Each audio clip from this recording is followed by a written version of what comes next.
What's up, you guys? Welcome back to the channel. Thank you so much for clicking on today's video. So the new year is coming right around the corner, 2020. That's insane.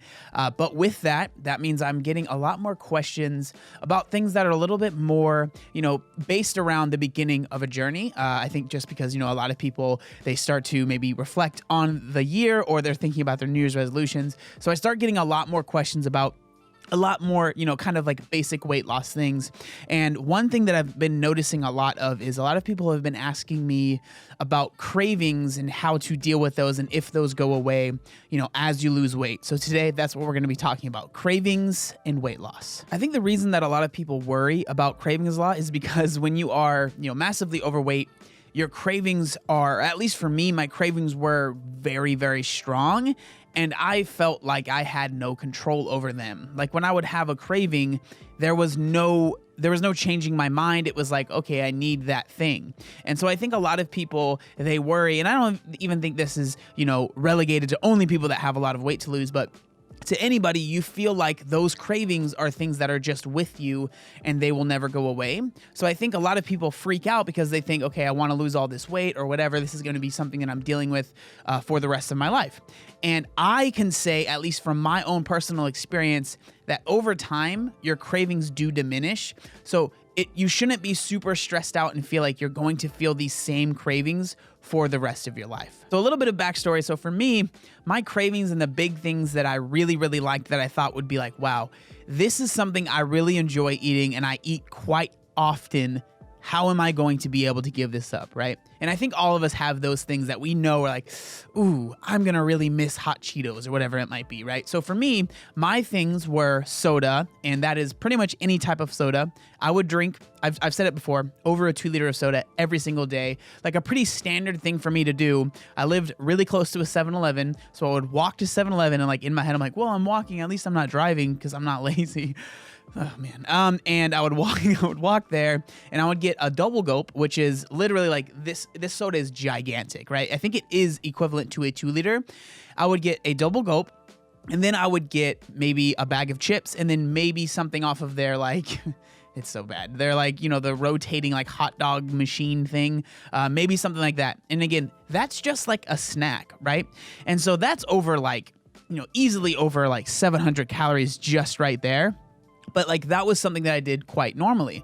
And then another thing that I did quite often was, well, there's 2 things. So one other thing was I would go to Mexican food here in San Diego. Mexican food is amazing.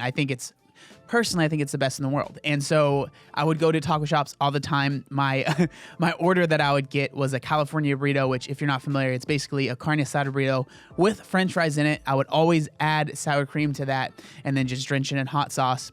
And then sometimes that wasn't enough food, so I would get a quesadilla on the side. Or the other thing that I did quite a bit was I went to McDonald's a lot because I didn't have that much money, so I could go and I would get 2 McDoubles, 2 McChickens, a large fry, and a large drink. And then sometimes I would also get chicken nuggets on the side of that. And so I think that for me, I was always worried that the cravings that I had for those types of foods would always be very prevalent in the back of my head, and I would always be thinking about how much I miss those foods. So taking a step back, when I first started losing weight, I did what I've called the common sense diet, right? So I cut out junk food, cut out fast food, cut out soda. Those were things, pretty much everything that I just mentioned, right? Those are those foods. The reason that I did that was because I knew that I needed to not let myself have any of those things. Now, hearing that, I'm sure a lot of you guys are like, well, you always talk about being, you should be with your diet. You shouldn't be restrictive. You should try and add all the foods. And I think that's important. I think that that's somewhere you should end up, right? That is the end goal. But I do think that it's okay to have to cut certain things out for a certain amount of time, because I really do think that food addiction is a real thing. And I was 100% addicted to those foods. So for instance, I didn't drink any type of soda, any type of carbonated beverage for like 2 years. And again, I understand that that's a little extreme, but I realized it was something that I needed to do because I was addicted to soda, and I was afraid if I gave myself a diet soda or gave myself any sort of carbonated beverage, it would make me want a regular soda so bad that I wouldn't be able to handle it. And like there was definitely a certain level of fear there. And am I glad that I'm out of that? Yeah. And do I think that you can get out of that? Yeah. But there are levels to, there are levels to weight loss, but there are levels to developing a healthy relationship with food. And I think one of the issues that a lot of people that maybe promote having a healthy relationship with food, a lot of the things that they miss are that people are not where they're at. Like, I understand a lot of you guys watching this are not where I'm at with my relationship with food, because I think I'm at the best place that I've ever been. And a lot of people want to get to where I'm at, which makes me very happy. And, that's what this video is for. But if you're not there yet, just believe in yourself that you can get there, because I really do think that you can. But there are going to be some steps that you have to take, and you might need to be a little bit more on point with your diet at times, and maybe cut out some certain things that in the future you might be able to have, but just for this season in your life, you might have to cut them out. So when you're first starting your weight loss, you might have to be a little bit more disciplined. And that's really what I think it is. I think it's discipline. A lot of people might argue and say, no, that's deprivation. That means that you are not letting yourself have certain things. Like, if you have a craving, you should honor that craving. That's a big thing that you see a lot now. And I just disagree, because when I honored all of my cravings, I was almost 400 pounds. So obviously that's not helping some people. That might be good advice for some people, but that's not advice that is working for someone that is morbidly obese, right? Obviously, the honoring the whole cravings thing wasn't working for me. So I had to relearn my body. I had to relearn certain things. So in that, I had to say no to myself, because in my head, I always wanted to eat McDonald's. I always wanted to go to the taco shop. I always wanted to drink soda. Literally always. I would drink soda with my breakfast. Soda was such a huge part of why I was so large. So I had to tell myself, no, you're not going to have that. Not because I was trying to deprive myself, but because I was trying to be disciplined in my weight loss. And I really do think that, for me at least, the longer I was able to be disciplined, the less that I actually crave those foods. And another thing that has really, really kind of opened my eyes to realize that obviously honoring those cravings were not the best for me is whenever I eat something similar, I haven't been to McDonald's in quite a long time, but when I eat something that is quote unquote unhealthy, just full of sodium, full of fat, full of just a lot of, crap, for lack of a better term, I feel really bad afterwards. And I'm not saying morally I feel like I made the wrong decision, but my body, I just don't feel well. And so honestly, that's a really big motivator for me not to eat certain things.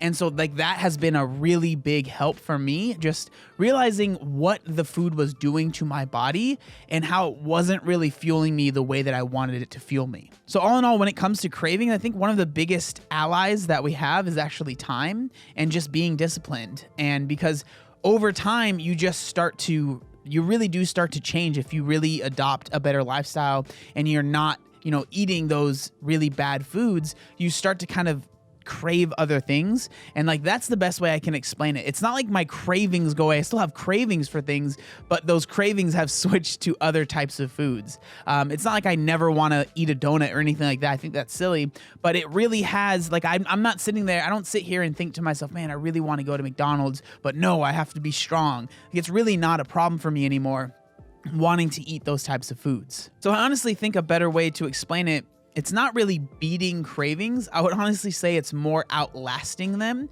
because the longer you say no to them, the easier it is to say no. And again, I want to make it very clear, I am not saying that you can never have X, Y, or Z. I think it's very important to eventually be able to add those things into your diet if that's something that you want to do. If you really love donuts, maybe you have to say no for a little bit, but then it becomes easier to be okay, now I want to have a donut every once in a while, maybe once a week instead of, 3 donuts every morning. That's how I start my morning. So it really is less about beating your cravings and more just outlasting them and realizing the longer you say no to them, the less that they have control over your life. So all in all, I want this video to serve, those people that are starting their journeys and are maybe nervous because they love hot Cheetos and they eat them every single day, and they're really afraid that they're just going to be able to last for maybe a week of not eating hot Cheetos, and then they're going to have to eat them because they can never imagine their lives without ever eating hot Cheetos again. I'm saying if you want to eat hot Cheetos in the future, you can,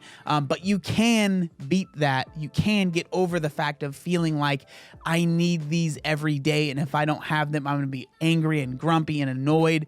It doesn't last as long as you think it's going to last. It does break, and then you can eventually slowly start to add that stuff back into your diet every once in a while. But again, that is just my personal experience. I am not saying that everything that has happened to me is going to happen to you. Everybody is very different, but I just wanted to share what happened to me after losing my weight and how it's been, living a life of not a morbidly obese person for the past 5 or 6 years, whatever it's been. But I want to say thank you guys so much for watching. If you have anything that you might want to add down in the comment section, I would love that. I think that there could be a great conversation down there. But again, thank you so much for watching. Make sure you like, comment, and subscribe. There's one other thing that I wanted to say. Oh yeah, look how buff I am. Obey the warning signs, and when there are flashing lights or wigwags, don't attempt to cross until they come to a complete stop.